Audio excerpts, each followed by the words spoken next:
India ഇന്ന് വെളുപ്പിന് പാകിസ്ഥാനിലെ ഭീകര കേന്ദ്രങ്ങൾ നടത്തിയ ആക്രമണത്തിന് പിന്നാലെ നമ്മുടെ മനസ്സിൽ വരേണ്ട 3 വാക്കുകൾ, അഭിമാനകരമായി ഓർമ്മിച്ചിരിക്കേണ്ട 3 കാര്യങ്ങൾ: സൂക്ഷ്മത, ധീരത, മാന്യത. സൂക്ഷ്മത എന്ന് വെച്ചാൽ എവിടെയാണോ ഭീകര കേന്ദ്രങ്ങൾ അവിടേക്ക് ലക്ഷ്യം വെച്ചുകൊണ്ട്, ഇപ്പോൾ ലഷ്കറിൻ്റെയൊക്കെ നേതാവ് മക്സൂദ്, അദ്ദേഹത്തെ കൊലപ്പെടുത്തി. അതുപോലെ മറ്റൊരു നേതാവുണ്ട് അസർ, അതിൻ്റെ കുടുംബാംഗങ്ങൾ, സഹോദരിയൊക്കെ കൊല്ലപ്പെട്ടു എന്ന വാർത്തയാണ് വരുന്നത്. അതാണ് ഭീകര കേന്ദ്രങ്ങളിൽ ഇത്രയും സൂക്ഷ്മമായിട്ട് നമ്മുടെ ബോംബുകളും ബോംബറുകളും മിസൈലുകളും പായിക്കാനുള്ള ശേഷി നമ്മുടെ സൈന്യത്തിനുണ്ട് എന്ന് ലോകത്തിന് ബോധ്യമായിരിക്കുന്നു. മറ്റു പല യുദ്ധങ്ങളിലും ഇങ്ങനെയല്ല സംഭവിക്കുന്നുള്ളത് കൊണ്ടാണ് ഞങ്ങളിത് എടുത്തു പറയുന്നത്. പിന്നൊന്ന് ധീരത.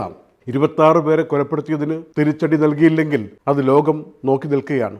ധീരമായ മറുപടി തന്നെ ഓപ്പറേഷൻ സിന്ദൂറിലൂടെ പാകിസ്ഥാന് ഭീകര ഭരണകൂടങ്ങൾക്കാണെങ്കിലും ഭീകരവാദികൾക്കാണെങ്കിലും നൽകിയിരിക്കുകയാണ്. പിന്നെ മാന്യത. മാന്യത എന്ന് പറയുന്നത് സാധാരണ സിവിലിയൻ കേന്ദ്രങ്ങളിലേക്ക് നേർക്ക് ഒരുപാട് ആളുകൾ ഇത്തരത്തിലുള്ള സന്ദർഭങ്ങളിൽ ആക്രമണം നടത്താറുണ്ട്. അതല്ല ഇന്ത്യ ചെയ്തിരിക്കുന്നത്. ഇന്ത്യൻ സൈന്യത്തിന് ബിഗ് സല്യൂട്ട് നൽകേണ്ട ഒരു കാര്യമാണ് ആ മാന്യത പുലർത്തുക എന്നുള്ളത്. പാകിസ്ഥാൻ പറയുന്നുണ്ട് 26 സിവിലിയന്മാർ കൊല്ലപ്പെട്ടു എന്നൊക്കെ. അത് കണക്കൊപ്പിക്കാൻ വേണ്ടി പറയുന്നതാണെന്ന് ലോകത്തിനറിയാം. പഹൽഗാമിൽ സാധാരണക്കാരായ നിരപരാധികളായ 26 പേരെ കൊലപ്പെടുത്തിയതിന് അതിൻ്റെ ബദലായിട്ട് 26 പേർ ഇവിടെയും കൊല്ലപ്പെട്ടു എന്ന് പറയുന്ന ആ സമവാക്യം വിലപ്പോവില്ല എന്ന് ലോകം തിരിച്ചറിയുന്നു.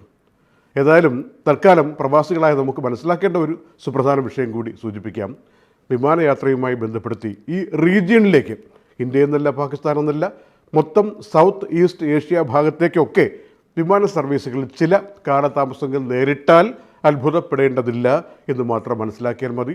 മറിച്ച് ലോകം മുഴുവനും ഇന്ത്യയുടെ ആ ഒരു സൂക്ഷ്മതയെ, ധീരതയെ, മാന്യതയെ വാഴ്ത്തുക തന്നെയാണ്.